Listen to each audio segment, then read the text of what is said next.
Okay guys, so இந்த video செஷன்ல நாங்க பார்க்க போறது ஆல்ரெடி நாங்க பார்த்துட்டு வந்த ஒரு பேப்பர் செஷன் கண்டினியூஸ் ஆன பார்ட் 23வது கேள்வியில இருந்து நாங்கள் மிச்சம் பார்த்துட்டு வர போறோம்.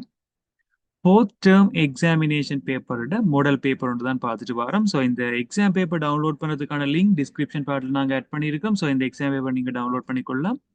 டிஸ்கிரிப்ஷன்ல மென்ஷன் பண்ணியிருக்கிற அந்த லிங்கை கொடுத்து தென் 23rd, 24th, 25th இந்த கொஸ்டின்ஸ்ல இருக்க போற இந்த கேள்விகளை பற்றி டிஸ்கஸ் பண்ண போறோம். 23வது கேள்வியில கேட்டிருக்கிற விஷயம் ஒரு நெட்வொர்க் என்ற கம்ப்யூட்டர் சிஸ்டம் தொடர்பான பாடத்தில இருந்து கேட்டிருக்கிறேன். ஒவ்வொரு சாதனத்துக்கும் ஒதுக்கப்பட்டிருக்கின்ற ஒரு தனிச்சிறப்பான மேக் முகவரிகள். மேக் முகவரிகளை பற்றி உங்களுக்கு தெரிய வேண்டிய விஷயம், மேக் அட்ரஸ்ன்றது மீடியா ஆக்சஸ் கண்ட்ரோல். தென் இந்த மேக் அட்ரஸ் டேட்டா லிங்க் லேயர்ல மென்ஷன் பண்ணப்படுற ஒரு அட்ரஸ். டேட்டா லிங்க் லேயர்ல மென்ஷன் பண்ணப்படுற ஒரு அட்ரஸ். நெட்வொர்க் ஸ்விட்சஸும் டேட்டா லிங்க் லேயர்ல இருக்க போற மெக் அட்ரஸும் தான் கனெக்ஷன்ல இருக்கணும். ஸோ மெக் அட்ரஸை ஐடென்டிஃபை பண்ணக்கூடிய ஒரு சாதனம் சுவிட்ச். அடுத்த விஷயம், இந்த மெக் அட்ரஸ் அப்படின்றது 48 பிட் நீளமானதா இருக்கும். ஒரு மெக் அட்ரஸுக்கு எக்ஸாம்பிள் நாங்க சொல்லணும் என்று சொல்லி சொன்னால் இப்படி எழுதலாம்: A A double dot port to B B double dot port to C C double dot port to D D double dot port to E E double dot port to F F. இது ஒரு எக்ஸாம்பிள். உதாரணத்துக்கு எப்படி இதுல இருந்து நீங்கள் ஐடியா எடுக்கலாம்னு சொன்னா, 6 விதமான குரூப்ஸ் இங்க இருக்கும். டபுள் டாட்டுக்கு இடையில 6 விதமான குரூப்ஸ் இருக்கும். அந்த குரூப்ல இருக்கிற ஒவ்வொரு இலக்கங்களும் ஹெக்ஸா டெசிமல் அப்படி என்ற இந்த ஃபொமெட்டான நம்பரால வகை குறிக்கப்படும். 48 பிட் நீளமானதா இருக்கு. இந்த அட்ரஸை டிஃபைன் பண்ண போறது யாருன்னு சொன்னால், அந்த ப்ரொடக்ஷன் கம்பெனி தான் இதை டிஃபைன் பண்ணி கொள்ளும். ஸோ ப்ரொடக்ஷன் கம்பெனி என்று சொல்ல வாரது எந்த நிறுவனம் அதை உற்பத்தி செய்தோ அந்த நிறுவனம் தான் இதை நிறுவிக்கொள்ளும். இதுதானுங்கிற மைக் அட்ரஸ் சொல்லி. ஸோ முதலாவது கேள்வி, இதுல பிழையான கூட்டு தான் கேட்டிருக்கிறேன். 32 பிட் நீளமானது உண்மையில இதே ஒரு பிழையான கூட்டு தான். 48 பிட் நீளமானதுதான் மெக் அட்ரஸ், 32 பிட் நீளமானது IPv4 முகவரிகள். இவை உற்பத்தியாளரினால் ஒதுக்கப்படுகின்றது. சரி, மாற்றப்பட முடியாதவை. மெக் அட்ரஸ் மாற்றப்பட இல்லாது. தரவு இணைப்பு அடுக்கு டேட்டா லிங்க் லேயர்ல ஒர்க் பண்ணும். 16 இலக்கங்களில் 6 குழுக்களை கொண்டு காணப்படும். சரி, விட முதலாவது விட தான் இதுக்கு பிழையான விடையா இருக்கும். So answer first. 24வது களிக்கு நாங்க மூவ் பண்ண போறோம். இந்த 24வது களில் எங்கிட்ட கேட்டிருக்கிறது TCP UDP பற்றி ஒரு கேள்வியா இருக்கு. யூடிபி நெறிமுறையானது OSI வலையமைப்பு மாதிரியத்தின் அடுக்கில் அமைந்து காணப்படுகின்ற கேட்டிருக்கணும். ஸோ இந்த இடத்துல எங்களுக்கு யூடிபி அப்படின்றதும் டிசிபி அப்படின்றதும் சரியான ஒரு அடுக்குல இருக்குண்டா அது இங்க டிரான்ஸ்போர்ட் லேயர். டிரான்ஸ்போர்ட் லேயர்ல தான் TCP UDP என்ற 2 விதமான புரோட்டோகால்ஸுமே இருக்கும். பௌதீக அடுக்குல ஜென்ரலா FTP, HTTP, HTTPS மாதிரியான புரோட்டோகால்ஸ் தான் இருக்கு. சாரி, பிசிக்கல் லேயர் மாதிரி சொல்ல, நீங்க பிரயோக அடுக்குல HTTP, HTTP அதுகள் எல்லாம் இருக்கு. பௌதீக அடுக்குன்னு சொல்லிக்கல நாங்க நோமலா இது NIC அதுகளோட தொடர்பானதா பார்த்து கொண்டு வருவோம். நெட்வொர்க் இன்டர்ஃபேஸ் கார்டு, அது பிசிக்கலா தானே கனெக்ஷன்ல இருக்க போகுது. அப்ப FDDI, CSMA CD, CSMA CA மாதிரியான புரோட்டோகால்ஸ் இருக்கு. தென் நெட்வொர்க் லேயர் சொல்லிக்கல IP, ICMP மாதிரியானதுகள் இருக்கும். டேட்டா லிங்க் லேயர் சொல்லிக்கல DDL மாதிரியான புரோட்டோகால்ஸ், DLL. தென் இந்த டேட்டா லிங்க் சம்பந்தமான புரோட்டோகால்ஸ் எல்லாம் அதுக்கு மெஷ்டிஎல்ஸ். ஸோ அப்படியான ப்ரோட்டோகால்ஸ். ஸோ இதை பற்றி உங்களுக்கு ஃபுல் டீட்டெயில் தேவைன்னா எங்கள்கிட்ட ICT ஃபவுண்டேஷன் யூடியூப் சேனல்கிட்ட OSI ரெஃபரன்ஸ் மாடல்னு சொல்லி ஒரு தனி வீடியோ இதுக்காக அப்லோட் பண்ணியிருக்கோம். ஸோ அந்த வீடியோ கிளிக் பண்ணி நீங்க தேவையான விஷயங்களை ரெஃபர் பண்ணி கொள்ளலாம். தென் இந்த இடத்துல 25வது கேள்விக்கு மூவ் பண்ணுவோமா இருந்தால், முறைமை தொடர்பான பின்வரும் கூற்றுக்களை கருத சொல்லி கேட்டிருக்கணும். சிஸ்டம் பற்றி கேட்க போயினோம். இந்த சிஸ்டம் அப்படின்றது இன்ஃபர்மேஷன் சிஸ்டம் அப்படின்ற மொடியூல்ல வரப்போற ஒரு விஷயமா இருக்கும். ஸோ இதுல அனைத்து திறந்த முறைமைகளும் என்று சொல்லி ஸ்டார்ட் பண்ற இந்த கேள்வி தான் நாங்க டிஸ்கஸ் பண்ண போறோம். இதை ஹைலைட் பண்ணியிருக்கிறேன். அனைத்து திறந்த முறைமைகளும் இயற்கை முறைமைகளாகும் அப்படி என்று சொல்லி ஒரு வசனம் ஒன்று வருது. இப்ப திறந்த முறைமைகள்ன்றது வெளி உலகோட தொடர்பு படாத ஒரு முறைமைகள் மாறி க்ளோஸ்ட் என்று சொல்லிக்க தொடர்பு படாமல் இருக்கு. திறந்த அண்டைக்கு அந்த வெளி உலகம்ன்றது ஏதோ ஒரு விதத்துல தொடர்புபட்டதா இருக்கு. அப்ப இயற்கை முறைமையான்னு சொன்னால் என்ன சொல்லி வரும்? இயற்கையாக உருவாக்கப்பட்ட காடுகள், மலைகள் அப்படி சொல்லி கொண்டு வருவோம். இப்ப உதாரணத்துக்கு கம்ப்யூட்டர் சொல்லி எடுத்துக்கொள்ளும். கம்ப்யூட்டர்ன்றது ஒரு திறந்த முறைமையான்னு சொல்லி பார்த்தோம்னா திறந்த முறைமை தான். அது வெளி உலகத்தோட தொடர்பில் இருந்தா திறந்த முறைமை. இப்ப கம்ப்யூட்டர்ன்றது ஒரு இயற்கையான முறைமை ஒன்று சொல்லி பார்த்தோம்னா இல்லை. அப்ப இந்த கூற்று பிழை. அடுத்தது மனித குருதி சுற்றோட்ட தொகுதி ஒரு மூடிய முறைமை. அது சரி. ஏன்னா மனித குருதி சுற்றோட்ட தொகுதின்றது வெளி உலகத்தோட தொடர்புல இல்லாத ஒரு முறைமையா இருக்கும். சோ அது ஒரு சரியான ஒரு கூட்டா எங்களுக்கு இருக்க போகுது. சோ அடுத்ததுக்கு வேற போகுது. அடுத்த விஷயம் இதுல நாங்க பார்க்க போறது, மூடிய முறைமைகள் இயற்கையில் இருந்து ஒரு உள்ளீட்டை பெறுவதும் இல்லை, வெளியீட்டை கொடுப்பதும் இல்லை. சோ இது சரி போல இருக்கு. மூடிய முறைமை என்று சொல்லிக்க இயற்கையில இருந்து உள்ளீடுகளோ வெளியீடுகளோ உங்களுக்கு வரப்போறது இல்லை. தரவுகளை தகவல்களாக முறைவழியாக்கம் செய்யும் முறைமைகள் தகவல் முறைமைகளாகும். இதுவும் சரியான ஒரு கூற்று. சோ ஆன்சர் பார்த்தோம்னா பிசிடி என்றதெல்லாம் சரியான ஆன்சரா இருக்கும். ஏ என்ற கூற்று ஒரு பிழையான கூற்றா இருக்க போகுது. சோ இந்த இடத்துல 26வது கேள்வி எங்கிட்ட கேட்டிருக்கிற பார்ட் ஒரு லிஸ்ட் மாதிரி தந்துட்டு இதுல பட்டியல் ஏல தரப்பட்ட விவரங்களுக்கு பட்டியல் பியில தரப்பட்ட உதாரணங்களுக்கு சரியான தொடர்பாடல் என்னவா. முதலாவது டிபிஎஸ். டிபிஎஸ்ன்றது டிரான்சாக்ஷன் ப்ராசஸிங் சிஸ்டம்.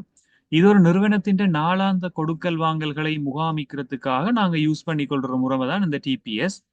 இது கட்டமைக்கப்பட்ட பிரச்சனைகளுக்கு தீர்வு காணும் என்று பார்த்திருப்போம். நிறுவனத்தின் தாழ்மட்ட ஊழியர்களால பயன்படுத்தப்படும். ஒரு கம்பெனி என்று சொல்லிக்கல அங்க இருக்க போற கேஷியர்ஸ் மாதிரி அந்த கஸ்டமரோட டைரக்டா கனெக்ஷன்ல இருக்க போற ஆட்களால மாத்திரம்தான் இது பயன்படுத்தப்படும் என்று மாதிரி சொல்லியிருக்கிறேன். சோ இந்த டிபிஎஸ் என்றதை பற்றி சொல்லியிருக்கிறபடியால பேசிக்கான விஷயம், ஒரு வணிகத்தினை நடாத்த தேவையான அன்றாட வழக்கமான பரிவர்த்தனைகளை பதிவு செய்து மேற்கொள்ளும். அப்ப இதுக்குத்தான் இது பொருத்தமான ஒரு விடையா இருக்கு. A1ன்றது B2ஓட கனெக்ஷன்ல இருக்க போகுது. அப்ப இந்த விடையெல்லாம் பிழைக்க போயிடும். A1 B2ஓட இருக்கிறபடியால இந்த கனெக்ஷன். அடுத்தது சொல்ல போறோம் நாங்கள் நிறுவனத்தின் மூலவள திட்டமிடல் முறைமை, enterprise resource planning system. So ஒரு நிறுவனத்தை என்ன செய்யும் என்று சொன்னா மூலவளங்களை பற்றி திட்டமிடுறது, அபிவிருத்தி செய்யறது, விற்பனை இதுக்காக பாய்க்கிறதா ERP-யா இருக்கு. சோ B1ன்றது A3க்கு பொருத்தமான ஒன்றா இருக்கு. B1ன்றது A3 என்றதோட கனெக்ஷன்ல இருக்கிற மாதிரி இருக்க வேணும். ஸோ B1 A3 என்ற ஆன்சர் எங்க இருக்குன்னு பார்க்க வேணும் நாங்கள் இப்ப. ஸோ இந்த செகண்ட் ஆன்சர் எங்களுக்கு பொருத்தமா இருக்கும் போல இருக்கு. B1 A3 A2 B3 இதை பார்ப்போம். ஒரு தீர்மான உதவு முறைமைகள் நுட்பமான பகுப்பாய் ஒருங்கிணைந்து தீர்மானம் எடுக்க உதவி செய்யறதான சரியான ஆன்சர் இரண்டாவது ஆன்சரா இருக்கும் இந்த இடத்துல. அடுத்த விஷயம் நாங்க பார்க்க போறது 27வது கேள்வி. 27வது கேள்வியில எங்களுக்கு சில ஸ்டாண்டர்டான மொடல்ஸை பற்றி சொல்லியிருக்கிறோம். இந்த மொடல்ல இருக்க போற சில பண்புகளை அடிப்படையா வச்சுக்கொண்டு நாங்கள் சரியான மொடலை இங்க கண்டுபிடிக்க வேண்டியிருக்கும். சிக்கலான தேவைகளை கொண்டது, நடுத்தரம் தொடக்கம் உயர்தரையான இடர், ரிஸ்க் என்ற பெயர் வந்த உடனே நாங்கள் ஸ்பைரல் மொடல் அப்படின்றதை சூஸ் பண்ணிடணும். சுருளியுறு மாதிரியம், அதாவது ஸ்பைரல் மொடல் தான் ரிஸ்க்குக்காக பாவிக்கிறது. மற்றும்படி இதுல எல்லாம் யோசிச்சாலும் அப்படித்தான் பெறும். சிக்கலானது, ரிஸ்க் கூடினது, தேவைகளை விளங்குவதற்கு மதிப்பீடு தேவைப்படுகின்றது, முறைமை அபிவிருத்தியின் போது வேறு குறிப்பிடத்தக்க மாற்றங்கள், அதாவது திரும்ப திரும்ப திரும்ப திரும்ப இட்டரேட் ஆகி கொண்டே இருக்கணும் ஸ்பைரல் மாடல். இதுக்கு சரியான விடை என்று சொல்லிக்க 4வது விட சரியா இருக்கு. நீர்வீழ்ச்சி மாதிரியம் என்று சொல்றது உண்மையில தேவை பகுப்பாயில இருந்து எல்லாம் ஸ்டெப் பை ஸ்டெப்பா நடக்க வேண்டி இருக்கும். சோ அடுத்த விஷயம் நாங்க விரைவான பிரயோக ரேட்ன்றது நாங்க சொல்லிக்கொள்வோம் இருக்கிறதுலே ஸ்பீடான ஒரு மாடல். அடுத்தது prototype model, object oriented model சொல்லி வருது. பட் எங்களுக்கு சரியான விட சுருளியுறு மாதிரியம் என்றது 27வது கேள்விக்கான சரியான விடையா இருக்கு. சோ இந்த இடத்துல 28வது கேள்வியா எங்கள்கிட்ட கேட்டிருக்கிற விஷயம் முறைமை சாத்தியவள கற்கையில் பின்வருவனவற்றுள் எது பொதுவாக செய்யப்படுவதில்லை. இப்போ ஆப்ரேஷனல் ஸ்டடி, அதாவது ஃபீசிபிலிட்டி ஸ்டடியில என்னென்ன இருக்காம், operational feasibility study, technical feasibility study, economic feasibility study, legal feasibility study, schedule feasibility ஸ்டடியும் இருக்கு. இப்படி நிறைய இருக்கு. Cultural feasibility study, market feasibility study எல்லாம் இருக்கு. பட் ஹார்ட்வேர் ஃபீசிபிலிட்டி என்று சொல்லி ஒன்று இல்லை. இப்போ ஹார்ட்வேர் ஃபீசிபிலிட்டியை பற்றி நாங்க worry பண்ண மாட்டோம். 28வது கேள்விக்கு 5வது விட பொருத்தமான விடையா இருக்கும். அது பிழையான விடையா இருப்பது. முறைமையானது பொருட்களின் தொகுப்பாக மாத்திரியப்படுத்தப்பட்டு அதன் நடத்தையினாலும் அவற்றின் இடைத்தாக்கங்களாத முறைமையினை வெளியீடு துரியப்படுகின்றது. இதுல எப்படியான சரி என்று சொல்லிக்கணும், அதாவது ஆப்ஜெக்ட் ஓரியன்டட் அப்படின்னு சொல்லிக்கொள்ளலாம். பொருள் சார் அடிப்படையிலானது. ஆப்ஜெக்ட் ஓரியன்டேட்டுக்கு உதாரணம் அப்படின்னா உதாரணத்துக்கு நாங்கள் யூஸ் பண்ணிக்கொள்ற ஆப்ஸ்களை யோசிங்க. ஏதாவது பப்ஜி, ஃப்ரீ ஃபயர், ஒரு உருவம் இருக்கும். அதே மாதிரி நிறைய உருவங்கள் இருக்கும். ஒவ்வொரு உருவங்களுக்கு நிறைய நிறைய பண்புகள் இருக்கும். அந்த பண்புகளை வச்சுக்கொண்டு அந்த ஒவ்வொரு செயற்பாடையும் அவர்கள் செய்வினர். இதை சொல்றது வந்து ஆப்ஜெக்ட் ஓரியன்டட் ப்ரோக்ராமிங் என்று சொல்லிக் கொள்வோம். பொருள் சார் அடிப்படையிலான செய்நிரலாக்கம் அல்லது பொருள் நோக்குடைய செய்நிரலாக்கம் என்று சொல்லிக் கொள்வோம். 29வது கேள்வியின் விட வந்து 3வதா இருக்க போது இங்க. சோ இந்த கேள்வியும் நாங்க ஃபைன் பண்ண இருக்கு. 30வது கேள்விக்கு வர போறோம் இந்த இடத்துல. 30வது கேள்வியில சொல்லிக் கொண்டிருக்கிற இந்த விஷயம் வந்து வங்கியொன்றின் வாடிக்கையாளர் இணைய வங்கி முறைமைக்குள் உட்புகுவதற்கு 2 கடவுச்சொல் வழங்கும் முறையை பயன்படுத்தும். அப்ப இது என்னன்னு சொன்னா, இரு கடவுச்சொல் வழங்குற முறைமை என்றது வந்து நாங்கள் 2 தரம் பாஸ்வேர்ட் கொடுத்து உள்ள போக வேணும். அப்ப இது எப்படியான ஒரு தேவைப்பாடா எடுக்கலாம்ன்றதுதான் இதுல கேள்வியாக கேட்டுக்கொண்டு வரீனம். ஸோ ஆன்சர் செக் பண்ணி கொண்டு வருவோம். இது அத்தியாவசியமான தொழில் சாரா தேவைப்பாடு ஆகும். இது விரும்பத்தக்கது. விரும்பத்தக்க என்ற விடயம் உங்களுக்கு சொல்ல மாட்டோம். இது விரும்பத்தக்கன்றதுக்காக வைக்கிறேல பாதுகாப்புக்காகத்தான் வைக்கிறபடியால இதை நாங்க விரும்பத்தக்க சொல்லி எடுக்க மாட்டோம். அப்ப இதுல 1 அல்லது 3 தான் வரும் அத்தியாவசியமான தொழில் சாரா தேவைப்பாடாகும். தொழில் சார்ந்த தேவைப்பாடாகும் சொல்லிடு. 2 தடவை என்றது ஒரு நம்பர். அப்ப இந்த இடத்துல இதை நாங்கள் இது அத்தியாவசியமான தொழில் சாரான்னு எடுத்துக்கொள்வோம். இந்த வளமையா இலக்கங்கள் வரைக்கும் அதை நாங்கள் செயல் சாரா தேவைப்பாடுன்னு எடுத்துக்கொள்வோம். பட் பேங்கிங்கை பொறுத்த மட்டும் 2 தரம் பாஸ்வேர்ட் கொடுத்துள்ள போறதுன்றது எங்களுக்கு செக்யூரிட்டி முக்கியம் என்றபடியால அது எங்களுக்கு தேவை. இப்ப இந்த இடத்துல நாங்கள் என்ன செய்யலாம் என்றால் இந்த விடையை இதுக்கு சூஸ் பண்ணிக்கொள்ளலாம். முதலாவது விடையை. சோ 30வது கேள்வியின் சரியான விடையா நாங்கள் முதலாவது விடையை இங்க நாங்கள் கன்சிடர் பண்ணக்கூடிய மாதிரி இருக்கு. ஓகே, இந்த இடத்துல நாங்க 31வது கேள்விக்கு மூவ் பண்ண போறோம். 31வது கேள்வி கேட்டிருக்கிறது ஒரு கண்டெக்ஸ் டயக்ராம், அதை விட டிஎஃப்டி லெவல் 1. உண்மையில கண்டெக்ஸ் டயக்ராம்ன்றது டிஎஃப்டின்ற லெவல் 0 தான் நாங்க கண்டெக்ஸ் டயக்ராம்னு சொல்லுவோம். இங்க லெவல் 1 பற்றி கேட்டுக்கொண்டு வரணும். 1 by 1 டிஸ்கஸ் பண்ணுவோம். தரவு பாய்ச்சல் வரிப்படங்கள் தொடர்பான பின்வரும் கூற்றுக்களை கருதுக. தரவு பாய்ச்சல் வரிப்படத்தின் ஒரு அதி உயர்மட்ட பார்வையாக அமைவது சந்தர்ப்ப வரிப்படமாகும். அதி உயர்மட்டம்ன்றது லெவல் 0 தான் சொல்லிக்கொள்ளும். லெவல் 0 தான் அதி உயர்மட்டம். அதுக்கு பிறகு லெவல் 1, பிறகு லெவல் 2 வரும்.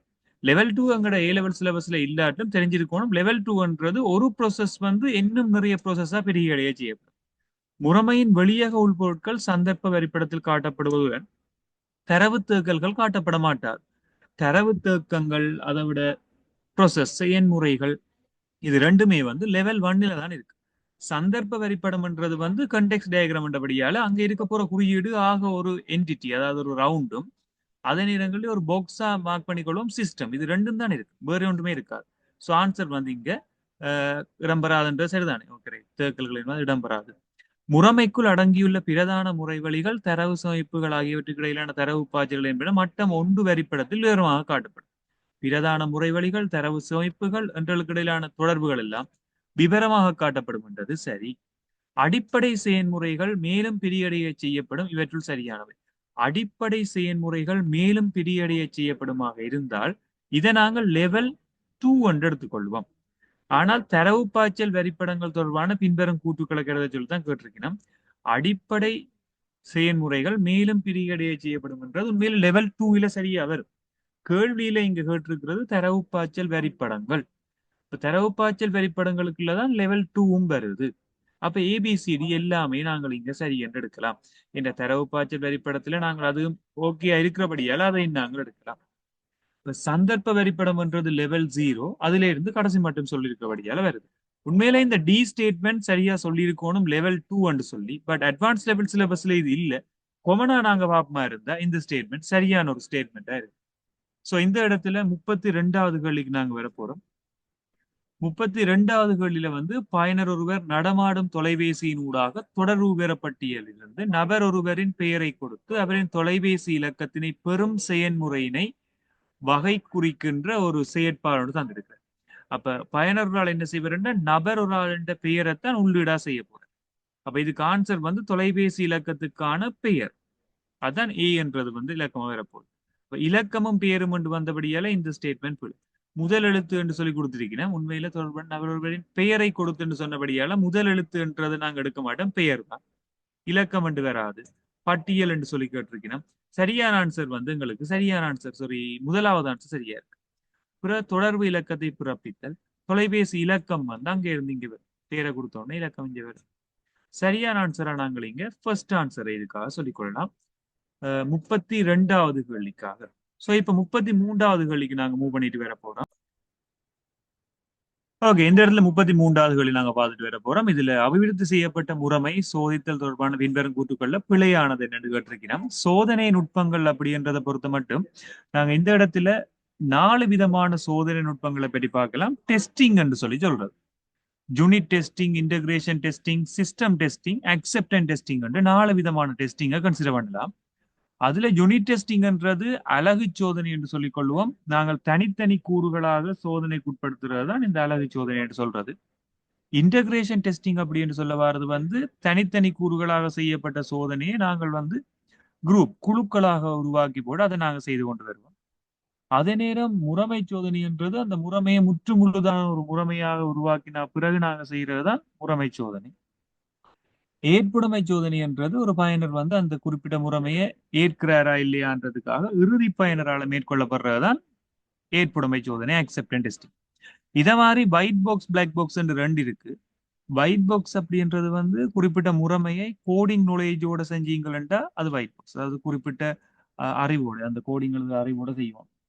டெவலப்பர் செய்யறதெல்லாம் ஒயிட் பாக்ஸ்.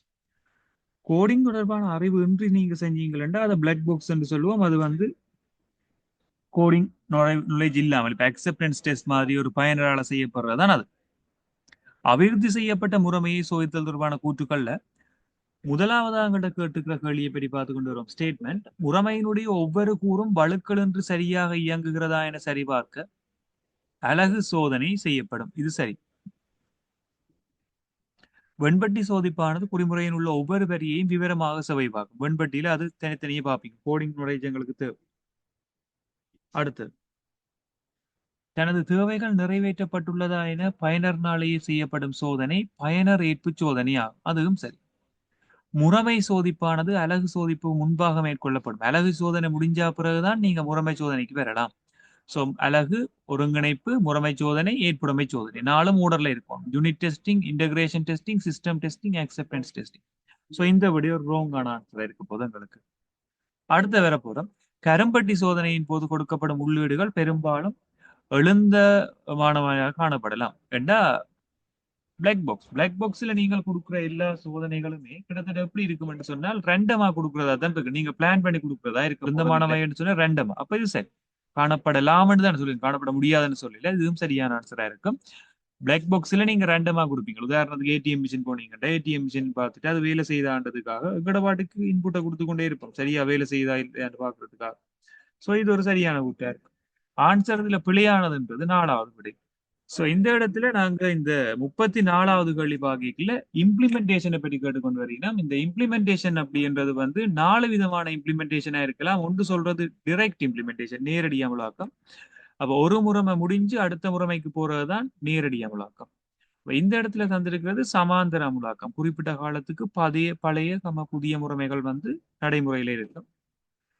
இது ரெண்டையும் வச்சுக்கொண்டு நாங்கள் இந்த இம்ப்ளிமெண்டேஷன் என்னன்னு பார்க்கலாம். இது நாங்கள் ஒரு பழைய முறைமை இருக்கு, புதிய முறைமை இருக்கு.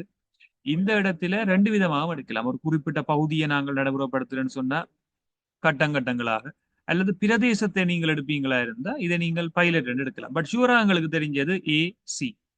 முதலாவது நேரடி அமுலாக்கம், சமாந்தர அமுலாக்கம். இப்ப நேரடி அமுலாக்கம் என்று சொல்லி வர்ற 3வது விட சமாந்தரம் கடைசியா இருக்கிறபடியால எங்களுக்கு இருக்கிறதின் படி எங்களுக்கு சரியான விடியா நாங்கள் எடுக்க போறது 3வது விடியா இருக்கும். வெள்ளோட்ட அமுலாக்கம், பைலட் டிப்ளாய்மெண்ட், இந்த 3 பி ஸ்டேட்மெண்டா. சோ தென் இந்த வீடியோ செஷன் கண்டென்ட்டுக்கு மூவ் பண்ணிக்கொள்வோம். சோ 35th கொஸ்டின் எங்களுக்கு கேட்டிருக்கிறது, பின்வரும் கூற்றுக்களில் எதுவை சரியானவை என்று கேட்டிருக்கிறேன்.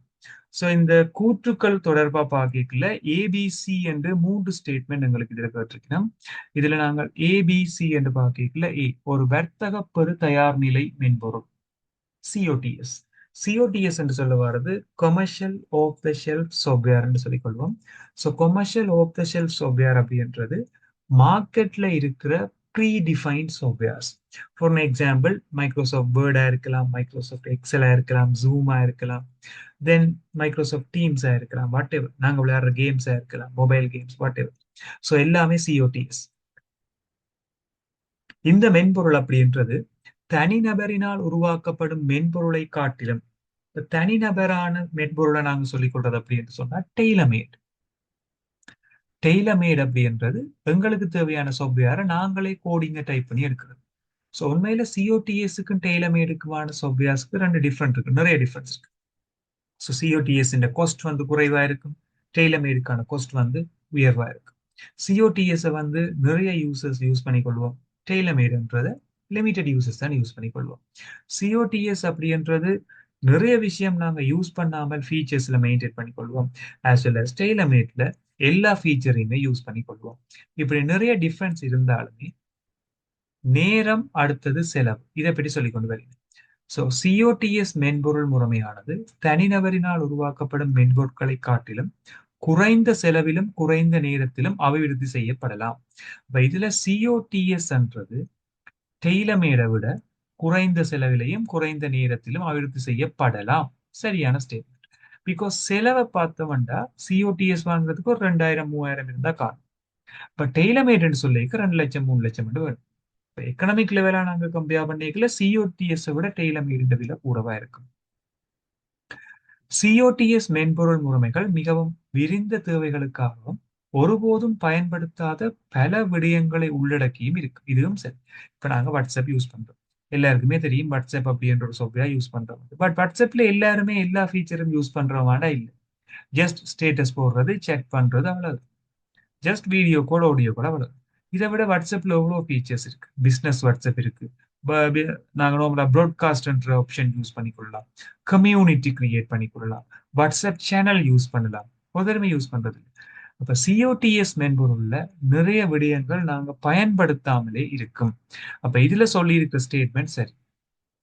சிஓடிஎஸ் மென்பொருள் தீர்வானது குறிப்பாக ஒரு நிறுவனத்தின் தனிப்பட்ட தேவைகளை பூர்த்தி செய்வதற்கேற்றவாறு இலகுவாக மாற்றியமைக்கப்படலாம்.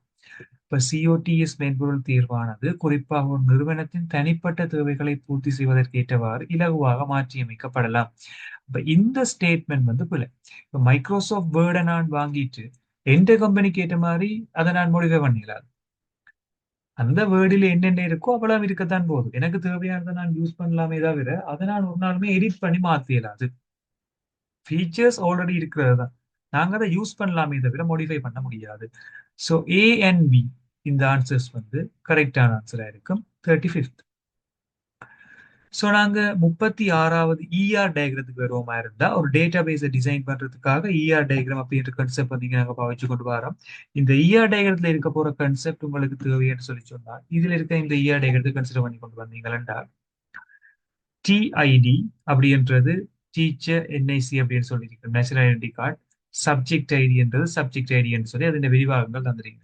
ஸோ இந்த இடத்துல நாங்கள் தான் பிரைமரி கீயை ஐடென்டிஃபை பண்ணணும். அதர்வைஸ் எங்களுக்கு பிரைமரி கீ நாலேஜ் எங்களுக்கு இல்லை. இது ஸோ டீச்சர் அப்படின்றதுக்கு டீச்சர் ஐடியை பிரைமரி கீயா போட்டுக்கொள்ள ஒரு அண்டர்லைன் போட்டுக்கொள்றேன். தென் சப்ஜெக்ட்டுக்கு சப்ஜெக்ட் ஐடி என்றதை மார்க் பண்ணி கொள்றேன், ஒரு அண்டர்லைன் போட்டுக்கொள்றேன். ஸோ இந்த இடத்துல டீச்சர் அப்படின்றது ஏஜ் என்ற அட்ரிபியூட் ஒரு டிரைவ் அட்ரிபியூட். டிரைவ் அட்ரிபியூட்ன்றது ஒரு அட்ரிபியூட்ல இருந்து நாங்க எடுக்கிற அட்ரிபியூட் தான் டிரைவ். அவர்ஸ் என்ற இந்த அட்ரிபியூட் ஒரு டிஸ்கிரிப்டிவ் அட்ரிபியூட். இதை நாங்கள் தருவித்த பண்பு அல்லது பங்கீட்டு பண்பு அல்லது பகிர்வு பண்பு என்று தமிழ்ல சொல்லிக்கொள்வோம். இப்ப இதுல மேலே தரப்பட்ட டீச்சர் உள்பொருள் என்டிட்டின்ற ஒரு சாவி பண்பாக அமையக்கூடியது.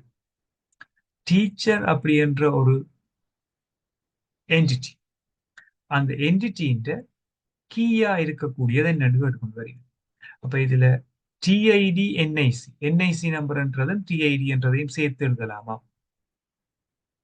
அடுத்தது வந்து என்ஐசி சப்ஜெக்ட் ஐடி, அடுத்து டிஐடி, அடுத்து NIC name, DID subject ID. உண்மையில ஒரு டீச்சரை அடையாளப்படுத்துறதுக்கு டீச்சர் ஐடி மட்டுமே காணும், என்ஐசியை நீங்க சேர்த்து பாவிக்க வேணும் என்ற ரூல்ஸ் இல்லை. ஸோ இந்த இடத்துல டிஐடி மட்டும்தான் ஆன்சரா வரும். உண்மையிலே டிஐடியும் என்ஐசியும் சேர்த்து வந்தால் அது ரெண்டு பேர் சேர்ந்து வரைக்கும் கம்போசிட் கீ என்ற கான்செப்டுக்கு போயிடுது. பட் இது அந்த கான்செப்டுக்கையும் பெறாது. So correct answer for the 36th one is second answer. Only TID. Teacher டேபிளுக்கு TID, சப்ஜெக்ட் டேபிளுக்கு சப்ஜெக்ட் ஐடி என்றதுதான் கரெக்ட் ஆன்சரா இருக்கும்.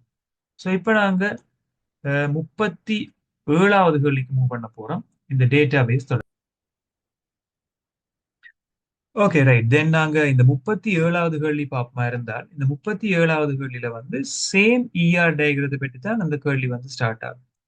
இந்த ER டயக்ரத்தை வச்சுட்டு இங்க கேட்டிருக்கிற கேள்வி வந்து மேலே தரப்பட்டுள்ள உள்பொருள் தொடர்புடைமை வரைபடம், அதாவது ER டயக்ரத்துக்கு பொருத்தமான தரவுத்தள அட்டவணை எது என்ற மாதிரி கேட்டுக்கொண்டு வரீங்க. சோ இதுக்கு நீங்க என்ன செய்வீங்கன்னு சொன்னால், இங்க மெனி டு மெனி ரிலேஷன்ஷிப் வந்து உங்களுக்கு தந்திருக்கணும். அப்ப லொஜிக்கல் ஸ்கீமா எப்பவுமே பார்க்கல 1-to-1 இருக்கலாம், ரிலேஷன்ஷிப் 1-to-many இருக்கலாம், மெனி டு மெனியா இருக்கலாம். ஸோ 1-to-1 சொல்லிக்குள்ள ஏதாவது ஒரு டேபிள் பிரைமரி கீயை நீங்க ஏதாவது ஒரு டேபிளோட ஜாயின் பண்ண வேணும். 1-to-many என்று சொல்லிக்க ஒன் பக்கம் இருக்கிற டேபிள் பிரைமரி கீயை மெனி பக்கம் ஆட் பண்ண வேணும். மெனி டு மெனி என்று சொல்லிக்குள்ள நாங்கள் மூன்றாவது அட்டவணை ஒன்றை உருவாக்கி அதுக்கு இந்த ரெண்டு அட்டவணையின் பிரைமரி கீயோட சேர்த்து டிஸ்கிரிப்டிவ் அட்ரிபியூட்டையும் ஆட் பண்ணி எழுத வேணும். பட் இன் ஹியர் இதுல எது சரியான ஃபார்மேட் தான் கேட்கணும். உங்களுக்கு லொஜிக்கல் ஸ்கீமா பற்றி ஒரு நாலேஜ் தேவை அப்படின்னு சொன்னால் எங்களோட YouTube channel ICT foundation YouTube சேனல்ல லொஜிக்கல் ஸ்கீமான்னு சொல்லி ER டயக்ராம் வீடியோ வந்து தனியாவே நாங்க அதுக்கு செப்பரேட்டா மேக் பண்ணியிருக்கிறோம். ஸோ அந்த வீடியோ தேவை என்று சொன்னா டிஸ்கிரிப்ஷன் பார்ட்ல இருக்கிற அந்த லிங்கை கொடுத்து அந்த வீடியோ நீங்க பார்க்கக்கூடிய மாதிரி இருக்கும். ஸோ அந்த வீடியோல நான் எக்ஸ்பிளைன் பண்ணியிருப்பேன் அப்படி இந்த மெனி டு மெனி ரிலேஷன்ஷிப்புக்கு நாங்க ஒரு டேபிள் ஃபார்மேட்டை மேக் பண்ணிட்டு வரதுன்னு சொல்லி. ஸோ மெனி டு மெனி என்று சொல்லிக்கல ஃபர்ஸ்ட் திங் எங்களோட ஆன்சரை செக் பண்ணணும். டீச்சர் அப்படின்ற இந்த entity teacher ID, NIC, name, date of birth, age ஏஜ்ன்றது மென்ஷன் பண்ணி இருக்கு. ஒரு நாளுமே டிரைவ் அட்ரிபியூட்டை நாங்கள் லொஜிக்கல் ஸ்கீமால மென்ஷன் பண்றது இல்லை. ஸோ அந்த ஆன்சர் பிள்ளை. டீச்சர் சப்ஜெக்ட் என்று தொடங்கி இருக்கிறோம். இது ரெண்டுக்கும் பொதுவான ஒரு டேபிள். இப்போ டீச்சர் சப்ஜெக்ட் என்று தொடங்கிக்கல நாங்கள் இங்க டீச்சர் ஐடி மென்ஷன் பண்ணணும், சப்ஜெக்ட் ஐடி மென்ஷன் பண்ணணும், அவர்ஸ் மென்ஷன் பண்ணணும். பட் இங்க டீச்சர் ஐடியும் சப்ஜெக்ட் ஐடியும் மட்டும்தான் இருக்கு. ஸோ இதுவுமே ராங். சப்ஜெக்ட் அண்ட் டேபிள்ல சப்ஜெக்ட் ஐடி இருக்கு, டீச்சர் ஐடி இருக்கு, டைட்டில் இருக்கு, அவர்ஸ். இந்த அவர்ஸை கொண்டு வந்து நீங்கள் இங்கே எழுதலாம், கொமனா பொதுவாக தான் எழுதலாம். ஸோ இதுவும் ராங். டீச்சர் என்ற என்டிட்டிக்கு டீச்சர் ஐடி இருக்கு, என்ஐசி இருக்கு, நேம் இருக்கு, டேட் ஆஃப் பர்த் இருக்கு. ஸோ இந்த இடத்துல நாங்க நாலாவது ஆன்சரை சரியான ஆன்சரா எடுக்கலாம். இந்த ஏஜை மென்ஷன் பண்ணாமல் வரபடியால நாலாவது ஆன்சர் இந்த கேள்விக்கான சரியான ஆன்சரா இருக்க போகுது. ஸோ நாங்கள் அடுத்த கேள்விக்கு மூவ் பண்ணிட்டு வருவோம். 38வது 39வது கேள்வி வர போறோம். எல்லாமே டேட்டா பேஸ் சம்பந்தமான ஒரு கேள்வியை தான் வந்து கொண்டிருக்கிறோம். ஸோ இந்த இடத்துல 38வது கேள்விக்கு நாங்கள் மூவ் பண்ணிக்கொள்ளலாம். ஸோ இந்த 38வது கேள்வியை பொறுத்த மட்டும் என்ன கேட்டிருக்கிறோம்னு சொன்னால், செவ்வனாக்கம் மற்றும் SQL சார்ந்த பின்வரும் கூற்றுக்கள் எதுவை சரியானவை? செவ்வனாக்கம்ன்றது நோமலைசேஷன். நோமலைசேஷன் அப்படின்றது நாங்க டேட்டா பேஸ் ஒன்று ஒழுங்கில்லாமல் இருக்கிற சந்தர்ப்பங்கள்ல அதை நாங்க ஒழுங்காக்குற ஒரு செயற்பாடு தான் இது SQL. அதே நேரம் செவ்வனாக்கம் என்ற நோமலைசேஷன். SQL என்றது ஒரு மொழி, ஸ்ட்ரக்சர்ட் குவெரி லாங்குவேஜ். இந்த லாங்குவேஜ் என்ன செய்யும்னா டேட்டா பேஸை மேனேஜ் பண்றதுக்கான ஒரு லாங்குவேஜ். ஸோ SQL ஆனது தரவுத்தள முகாமைத்துவ முறைமை மொழியாகும். ஸோ அது சரி. முதலாம் செவ்வனாக்கத்திற்கு தொடர்பில் இருந்து பல்பெறுமதி பண்பினை நீக்க வேண்டும். ஸோ பல்பெறுமதி பண்புண்டா என்னன்னு சொன்னால், குறிப்பிட்ட ஒரு வேல்யூ ஒரு டேபிள்ல இருக்க வேண்டிய இடத்துல நிறைய வேல்யூ இருக்கிறது தான் பல்பெறுமதி பண்பு. உண்மையில முதலாம் செவ்வனாக்கத்துக்காக அந்த பதிவை நீக்க வேண்டும்ன்றது சரியான கூற்று. பட் இந்த நோமலைசேஷன் அதுகளை பற்றி, நோமலைசேஷன் அண்ட் டிபெண்டன்ஸ் பற்றி தனி யூடியூப் வீடியோ எங்களோட சேனல்ல அப்லோட் பண்ணியிருக்கேன். ஸோ அந்த வீடியோட லிங்க்ஸ் வந்து டிஸ்கிரிப்ஷன் பார்ட்ல ஆட் பண்ணியிருக்கிறேன். அந்த லிங்கை கொடுத்து உங்களுக்கு தேவையான கிளாரிட்டிஸை எடுத்துக்கொள்ளலாம். ஸோ உண்மையில முதலாம் செவ்வனாக்கத்துக்கு பல்பெறுமதி பண்புகளை நீக்க வேண்டும்ன்றது சரியான ஒரு விடை. இரண்டாம் செவ்வனாக்கத்துக்கு தொடர்பில் இருந்து நிலை மாறுகை தங்கியிருத்தலை நீக்க வேணும், டிரான்சிட்டிவ். உண்மையில இரண்டாம் செவ்வனாக்கத்திற்கு பகுதி சார்பு நிலையைத்தான் நீக்க வேணும், பார்ஷல் டிபெண்டன்சியை தான் நிப்பாட்ட வேண்டி வரும். டிரான்சிட்டிவ் டிபெண்டன்சியை நிப்பாட்ட வேண்டிய தேவை இல்லை. இது 3NF தான் இது வரும். ஸோ இந்த ஆன்சர் பிழை. ஏயும் பியும் தான் சரியான ஆன்சரா இருக்கும் இந்த 38வதுக்கு. ஸோ இந்த கொஸ்டின் தொடர்பான ஒரு விளக்கம் உங்களுக்கு தேவை என்று சொன்னால், ப்ரீவியஸா நீங்க என்ன செஞ்சிருக்கணும்னு சொன்னால், இந்த டிஸ்கிரிப்ஷன் பார்ட்ல இருக்கிற டேட்டாபேஸ் டிபெண்டன்சிஸ், அதுக்கு பிறகு நோமலைசேஷன், இந்த ரெண்டு யூடியூப் வீடியோவை நீங்க பார்த்துட்டு அதுக்கு பிறகு இந்த கேள்விக்கு நீங்க வருவீங்களா இருந்தா உங்களுக்கு ஃபுல் கிளாரிட்டியோட இந்த கேள்வியை நீங்க ஆக்சஸ் பண்ணக்கூடிய மாதிரி இருக்கும். ஸோ இந்த சேனலோட டிஸ்கிரிப்ஷன், இந்த வீடியோட டிஸ்கிரிப்ஷன் பார்ட்ல அதின்ற லிங்க் ஆட் பண்ணியிருக்கேன், நீங்க அதை கெத பண்ணி கொள்ளலாம். ஸோ அடுத்த 39வது, தரவுத்தளம் ஒன்றில் ஏற்கனவே உள்ள அட்டவணை ஒன்றில் முதன்மை சாவி ஒன்றை இணைப்பதற்கு பயன்படுத்தக்கூடியது. ஏற்கனவே நீங்கள் ஒரு அட்டவணையை உருவாக்கிட்டு அதுக்குள்ள முதன்மை சாவியை நீங்க ஆட் பண்ண போறீங்கன்னு சொன்னால் அதை நாங்கள் ஆல்டர் என்று சொல்லிக் கொள்வோம். ஏன்னா முதன்மை சாவின்றது ஒரு பெரிய விஷயம், அதை நாங்கள் இடையிலே ஆட் பண்றோம், இணைக்க போறோம். அப்போ ஆல்டர்ன்றது தான் சரியான விட. இந்த ஆல்டர்ன்றது எந்த லாங்குவேஜ்ல வருதுன்னு பார்க்கணும். ஸோ ரெண்டு இடத்துல ஆல்டர் வருது. உண்மையில டேட்டா பேஸ்ல நாங்க யூஸ் பண்ற எஸ்கியூஎல் என்ற கமாண்ட டிடிஎல் டிஎம்எல் என்று சொல்லி நாங்க ரெண்டா பிரிக்கலாம். உண்மையில இதை விட பிரிக்கலாம், டிடிஎல் டிஎம்எல் டிசிஎல் தென் டேட்டா குயர் டிக்யூஎல் என்று பிரிக்கலாம். நாங்க டிடிஎல் டிஎம்எல் என்று பிரிக்கல. டிடிஎல் கிரியேட், ஆல்டர், ட்ராப், ட்ரன்கேட் இவ்வளவுமே வந்து டிடிஎல். டிஎம்எல் என்று சொல்லிக்கல, டிஎம்எல்லுக்காக நாங்கள் இங்க இன்சர்ட், அப்டேட், டிலீட், இதை விட செலக்ட் இவ்வளவுதையும் டிஎம்எல்லுக்கு சொல்லுவோம். இப்ப நாங்க ஆல்டர்ன்றது உண்மையில டிடிஎல்லுக்கு தான் வரும், டிஎம்எல்லுக்கு வராது. ஸோ சரியான ஆன்சர் ரெண்டாவது ஆன்சரா இருக்கும் இந்த 39வது கேள்விக்கான ஆன்சர். ஸோ இங்க 41வது கேள்விக்கு வந்தோம் என்று சொன்னால், உள்பொருள் தொடர்புடைமை இஆர் மாதிரி பற்றிய பின்வரும் கூற்றுக்களுள் எது அவை சரியானவை சரியானது என்று கேட்டிருக்கிறோம். வீக் என்டிட்டி, வீக் என்டிட்டி என்றது இரட்டை கோட்டினால் செவ்வக வடிவில் காட்டப்படும், அது சரி. இந்த வீக் என்டிட்டி என்றது நாங்கள் என்ன செய்யறாங்கன்னா டபுள் பாக்ஸால நோட் பண்ணி கொள்வோம். ஸோ உங்களுக்கு இஆர் டயக்ராம் தொடர்பான ஒரு டவுட் அல்லது இஆர் டயக்ராம் தொடர்பாக உங்களுக்கு நாலேஜ் ஒன்று தேவை என்று சொன்னால், இஆர் டயக்ராம் சம்பந்தமா தனி வீடியோ கிளிப்ஸ் லிங்க் வந்து நாங்கள் டிஸ்கிரிப்ஷன்ல ஆட் பண்ணியிருக்கோம். ஸோ அந்த வீடியோவை பார்த்து உங்களுக்கு தேவையான விஷயங்களை இஆர் டயக்ரத்தின் notation as well as ER டயக்ரத்தின் சில ஸ்பெஷாலிட்டிஸ் எல்லா விஷயமுமே நீங்க அதுல பார்த்து கொள்ளக்கூடிய மாதிரி இருக்கும். ஸோ இந்த இடத்துல வீக் என்டிட்டிக்காக நாங்க யூஸ் பண்ணி கொள்றது டபுள் பாக்ஸ் என்ற மாதிரி இதுல சொல்லியிருக்கணும். ஸோ இதை நீங்க கோ த்ரூ பண்ணி பார்த்துக்கொள்ளலாம் அந்த வீடியோல. தென் அடுத்த ரெண்டாவது பி ஸ்டேட்மெண்ட் இதுல கேட்டிருக்கணும். இந்த பி ஸ்டேட்மெண்ட் என்ன மாதிரி கேட்டிருக்கணும் சொன்னால், பல் பெறுமதி பண்பானது அட்டவணை கட்டமைப்பிற்கு மாற்றும் போது புதிய அட்டவணையாக காணப்படும்.